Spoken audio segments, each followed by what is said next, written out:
Okay, so let's try to understand how we can write this in a mathematical formulation.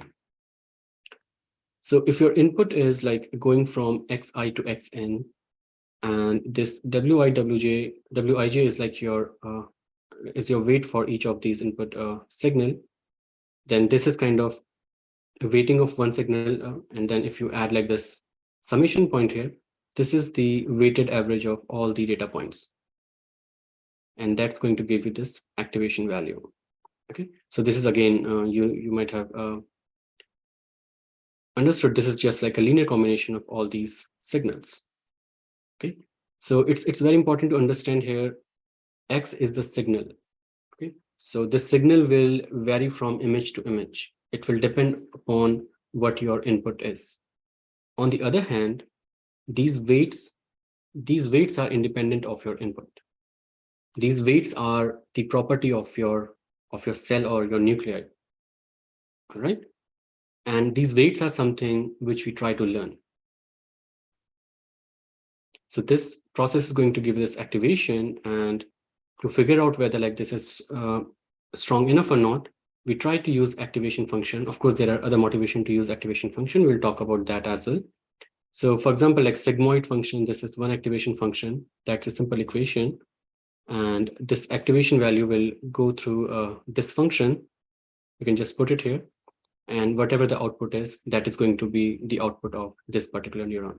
Okay, which will go to the next neuron. So again, just to recap, these are input signals.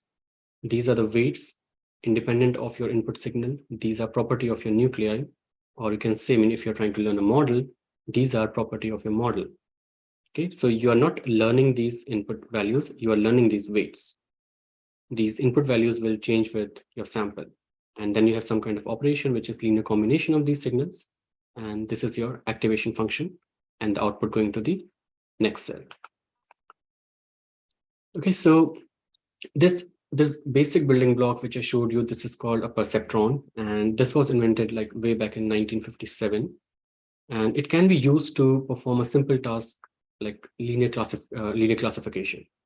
All right, and the weights which I was showing you, you can represent that as a vector, and we also need a bias. I will talk about like why we need bias later, but we do need a bias, and the idea is, so this is like the basic building block of your perceptron.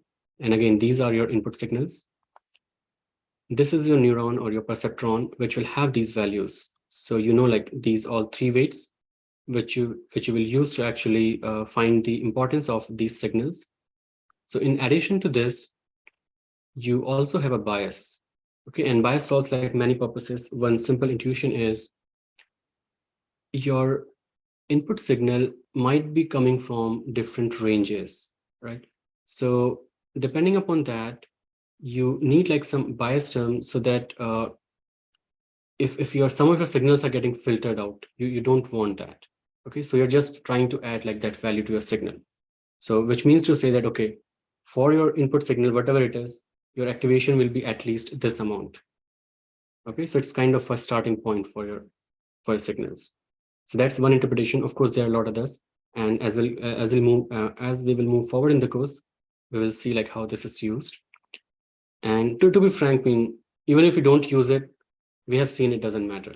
But again, don't try to like worry about it like what that means, but just to give you an idea. Okay, but initially when these were proposed, we had these biases. Okay, so if you want to represent this as in a mathematical term,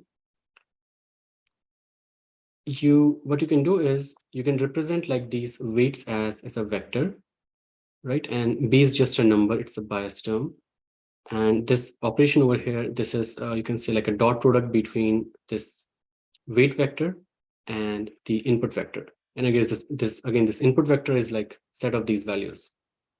All right, and you know that from the basics which we have covered in linear algebra, this dot product is going to give you just like element-wise multiplication of x1, w1, x2, w2, right? And you just sum those up. And at the end, you will add this bias. And what you're going to do is, if this value over here, whatever this mathematical formulation is, if it's negative, you say the signal is very weak. And if it's positive, you say, okay, the signal is strong, and you will pass through. Okay, so that's one way.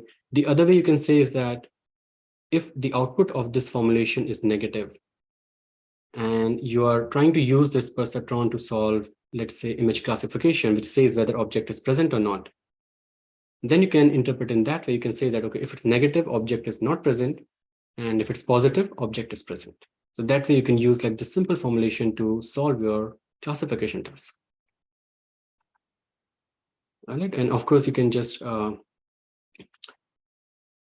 this is dot product again, as I said, linear combination of different input signals.